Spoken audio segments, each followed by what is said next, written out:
شروع اللہ کا نام لے کر جو بڑا مہربان نہایت رحم والا ہے۔ اے نبی، مجاہد لوگ تم سے غنیمت کے مال کے بارے میں دریافت کرتے ہیں کہ کیا حکم ہے۔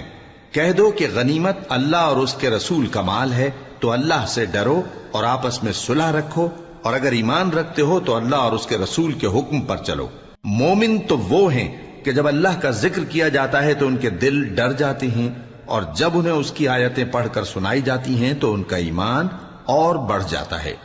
اور وہ اپنے پروردگار پر بھروسہ رکھتے ہیں، اور وہ جو نماز قائم کرتے ہیں اور جو مال ہم نے ان کو دیا ہے اس میں سے نیک کاموں میں خرچ کرتے ہیں، یہی سچے مومن ہیں، اور ان کے لیے ان کے پروردگار کے ہاں بڑے بڑے درجے ہیں اور بخشش اور عزت کی روزی ہے۔ ان لوگوں کو اپنے گھروں سے اسی طرح نکلنا چاہیے تھا جس طرح تمہارے پروردگار نے تم کو تدبیر کے ساتھ اپنے گھر سے نکالا،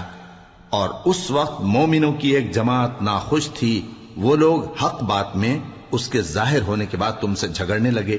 گویا موت کی طرف ہانکے جاتے ہیں اور اسے دیکھ رہے۔ اور اس وقت کو یاد کرو جب اللہ تم سے وعدہ کرتا تھا کہ ابو سفیان اور ابو جہل کے 2 گروہوں میں سے ایک گروہ تمہارے لیے مغلوب ہو جائے گا، اور تم چاہتے تھے کہ جو قافلہ بے شان و شوکت یعنی بے ہتھیار ہے وہ تمہارے ہاتھ آ جائے، اور اللہ چاہتا تھا کہ اپنے فرمان سے حق کو قائم رکھے اور کافروں کی جڑ کاٹ دے، تاکہ سچ کو سچ اور جھوٹ کو جھوٹ کر دے، گو مشرک ناخوش ہی ہوں۔ جب تم لوگ اپنے پروردگار سے فریاد کرتے تھے تو اس نے تمہاری دعا قبول کر لی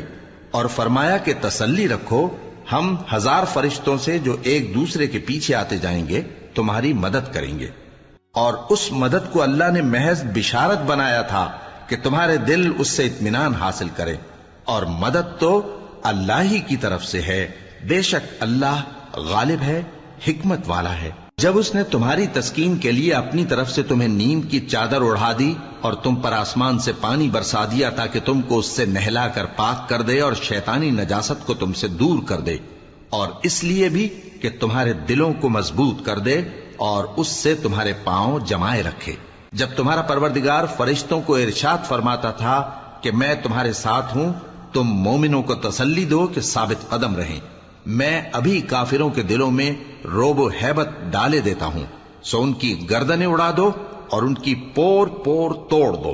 یہ سزا اس لیے دی گئی کہ انہوں نے اللہ اور اس کے رسول کی مخالفت کی، اور جو شخص اللہ اور اس کے رسول کی مخالفت کرتا ہے تو اللہ بھی سخت عذاب دینے والا ہے۔ یہ مزہ تو یہاں چکھو، اور یہ سمجھ لو کہ کافروں کے لیے آخرت میں دوزخ کا عذاب بھی تیار ہے۔ اے اہل ایمان، جب میدان جنگ میں کفار سے تمہارا مقابلہ ہو تو ان سے پیٹھ نہ پھیرنا، اور جو شخص جنگ کے روز اس صورت کے سوا کہ لڑائی کے لیے کنارے کنارے چلے یعنی حکمت عملی سے دشمن کو مارے یا اپنی فوج میں جا ملنا چاہے، ان سے پیٹھ پھیرے گا تو سمجھو کہ وہ اللہ کے غضب میں گرفتار ہو گیا، اور اس کا ٹھکانہ دوزخ ہے،